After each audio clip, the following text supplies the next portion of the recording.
Please don't kill me.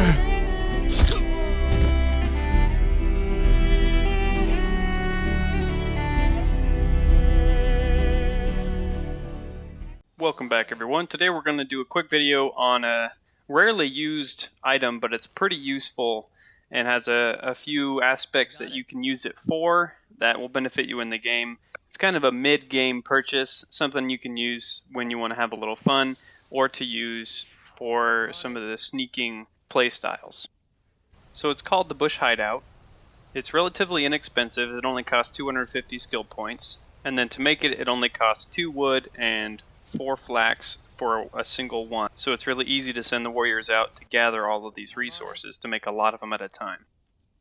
Secondary only to meat bait, this is a really good one to farm skill points aside from doing objectives and whatnot, because each time you make one it gives you 12 skill points. So you can send your warriors out for mass amounts of flax and wood, and then they can bring it back and you can really rack up these skill points pretty quick. It only weighs half a pound, which is 0.3 less than the materials used to make it. So you can carry quite a few, and you can use them in different parts of your strategy to set up or to place different things in them, and we'll get into that right now. So if you have the sneaking skills, these work really, really well, and you can essentially be almost caught and stand up and then place one and then hit X and shrink down, and you can really always disappear pretty well, even in daylight.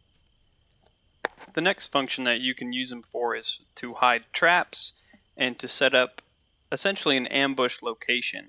So right here I'm putting down some traps along a road, and there's a camp just on the other side, and then I will use some sound baits, sound arrows, explosive arrows, lure where they're going to run through all these bush hideouts, and I will have put down traps, kill traps, poison traps, all the like, and they will encounter those, but they won't be able to see them because they're in those bush hideouts. If they were on the regular dirt, the NPCs know to avoid them. So I'll speed this part up, but all it takes is for them to walk into those bushes and they will get hit by those traps. If they're on a roadway, they won't affect the horses, but any walking patrols, they will also be affected by those traps. And so you can kind of take them out happenstantially.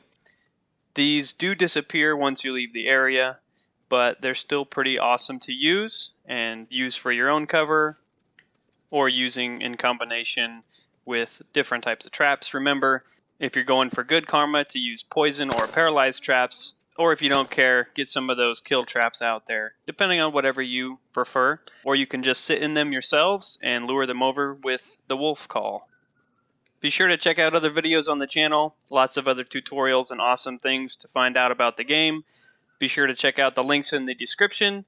I have some links to a streamer's gameplay videos down there.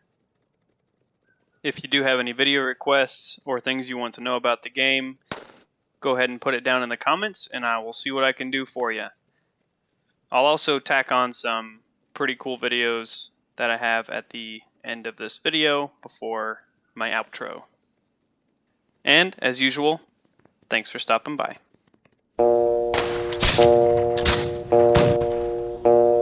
A young cowboy named Billy Joe grew restless on the farm. A boy filled with wanderlust who really meant no harm. He changed his clothes and shined his boots and combed his dark hair down. And his mother cried as he walked out, "Don't take your guns to town, son. Leave your guns at home, Bill. Don't take your guns to town." He laughed and kissed his mom and said, "You're Billy Joe's a man. I can shoot as quick and straight as anybody can. But I wouldn't shoot without a cause, I'd gun nobody down." But she cried again as he rode away, "Don't take your guns to town, son. Leave your guns at home, Bill. Don't take your guns to town."